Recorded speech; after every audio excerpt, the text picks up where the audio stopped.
महाराष्ट्र के नांदेड़, मालेगांव और अमरावती में बीते कुछ दिनों से लगातार हिंसा छिड़ती रही, क्योंकि शुक्रवार को रजा एकेडमी और तमाम मुस्लिम संगठनों द्वारा यह ऐलान किया गया कि वो महाराष्ट्र बंद करेंगे, क्योंकि लगातार जो हजरत मोहम्मद सल्लल्लाहु अलैहि वसल्लम की शान में गुस्ताखी हो रही है, मुसलमानों पर रह रहकर के हमले हो रहे हैं, तो हम एक बंद का ऐलान करते हैं, जिसमें महाराष्ट्र सरकार के लोगों ने पूरा समर्थन दिया और साथ ही साथ शुक्रवार के दिन इस आयोजन को रखा गया।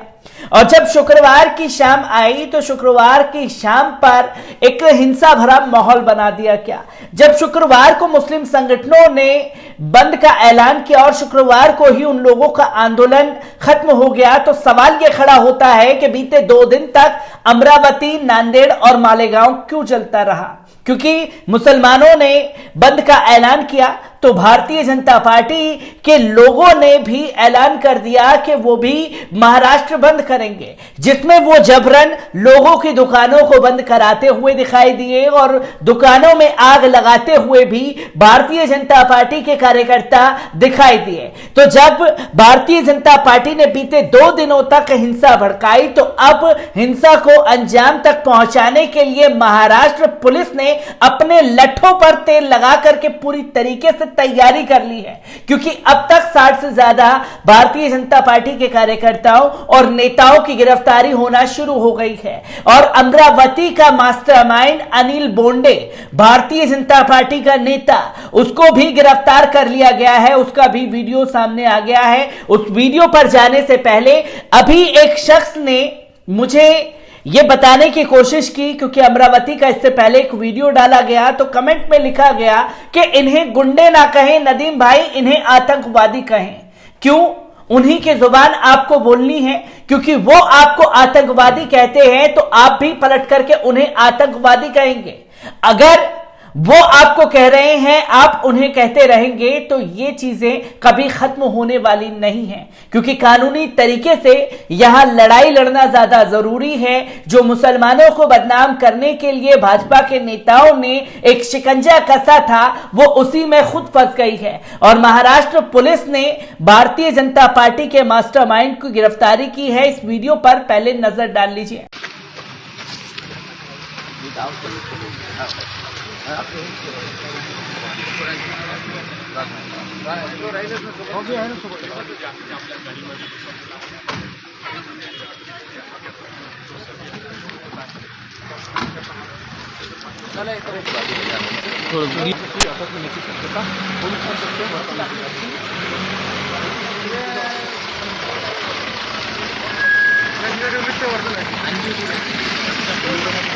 तो दोस्तों, आपने देखा कि भारतीय जनता पार्टी के नेता अनिल बोंडे को महाराष्ट्र पुलिस ने गिरफ्तार कर लिया है, क्योंकि शुक्रवार के बाद से इन्होंने ही अमरावती का माहौल लगातार खराब करने की कोशिश की थी। अब अमरावती में अनिल बोंडे को तो गिरफ्तार कर लिया गया है। अनिल बोंडे के साथ साथ 60 से 70 लोगों की गिरफ्तारी हुई है।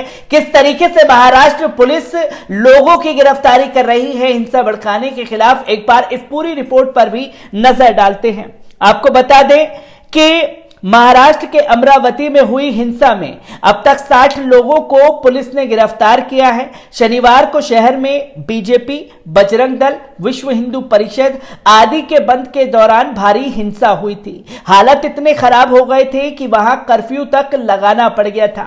इंडियन एक्सप्रेस का रिपोर्ट के अनुसार अमरावती हिंसा मामले में अब तक 26 FIR दर्ज की जा चुकी है। पूरे शहर से 60 लोगों को गिरफ्तार किया गया है।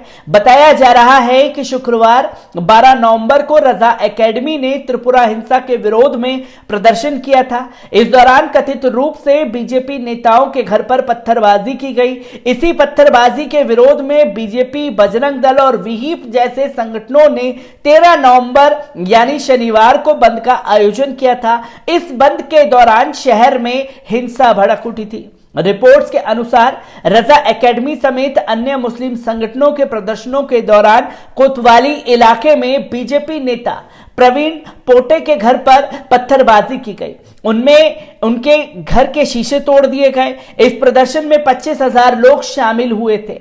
बताया जा रहा है कि पत्थरबाजी की प्रतिक्रिया में बुलाए गए बंद के दौरान शहर में मुसलमानों की दुकानों को जमकर निशाना बनाया गया। हिंसा के बाद बीजेपी नेता प्रवीण पोटे ने एक वीडियो भी सामने वायरल किया, जिसमें वो लोगों से कहते हुए शहर राजकमल चौक पर जमा होने की अपील कर रहे हैं। हालांकि इस दौरान वह समर्थकों को किसी भी तरह की हिंसा नहीं करने की हिदायत भी देते हुए दिखाई दे रहे हैं। अमरावती में हालत अब भी तनावपूर्ण बने हुए हैं। हालांकि रविवार को शहर में शांति रही, लेकिन एहतियातन भारी संख्या में पुलिस को शहर भर में तैनात किया गया है।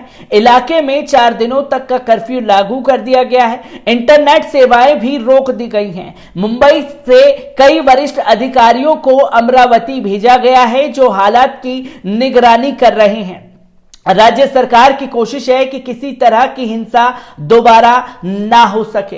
तो महाराष्ट्र पुलिस पूरी तरीके से एक्शन में आ चुकी है और जिन लोगों ने शुक्रवार के बाद हिंसा को ज्यादा भड़काया और हिंसा में कथित तौर पर दुकानों को आग के हवाले किया गया, आम नागरिकों को परेशान करने की कोशिश की गई, जिस दौरान ये तमाम चीजें हो रही थी, तो महाराष्ट्र पुलिस लगातार अपील कर रही थी कि हिंसा नहीं होनी चाहिए और हिंसा के दौरान जो भी दोषी पाया गया तो उसे सख्त से सख्त सजा दी जाएगी। तो अब भारतीय जनता पार्टी के कार्यकर्ताओं की गिरफ्तारी भी हो रही है और नेताओं को भी महाराष्ट्र पुलिस ने आड़े हाथ लेना शुरू कर दिया है। तो भाजपा के नेता जो है लोकतंत्र की दुहाई दे रहे हैं। मीडिया यानी कि मेन स्ट्रीम मीडिया छाती पीटता हुआ नजर आ रहा है कि देखिए, जो लोगों ने दंगा भड़काया उन लोगों को तो गिरफ्तार नहीं किया जा रहा, भाजपा के नेताओं पर महाराष्ट्र पुलिस शिवसेना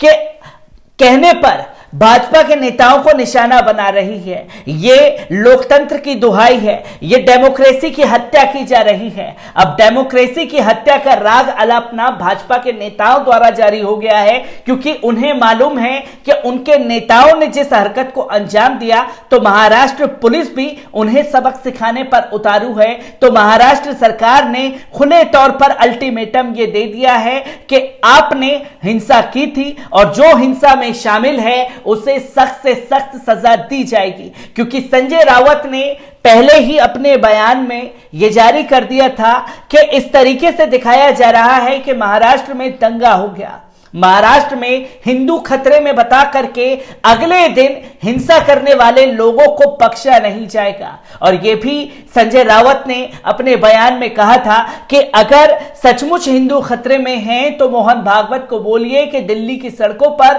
प्रोटेस्ट का आयोजन करें, जिसमें देश के प्रधानमंत्री को भी बुलाया जाए, देश के गृह मंत्री को भी बुलाया जाए और हम भी उन्हें सहयोग देने के लिए आ जाएंगे कि सचमुच हिंदू खतरे में हैं। पर जो एक नफरत भरी राजनीति भाजपा द्वारा की जा रही है उसे बिल्कुल भी बर्दाश्त नहीं किया जाएगा। मैं ऐसी ही खबरों से आपको रूबरू कराता रहूंगा। दीजिए इजाजत, शुक्रिया।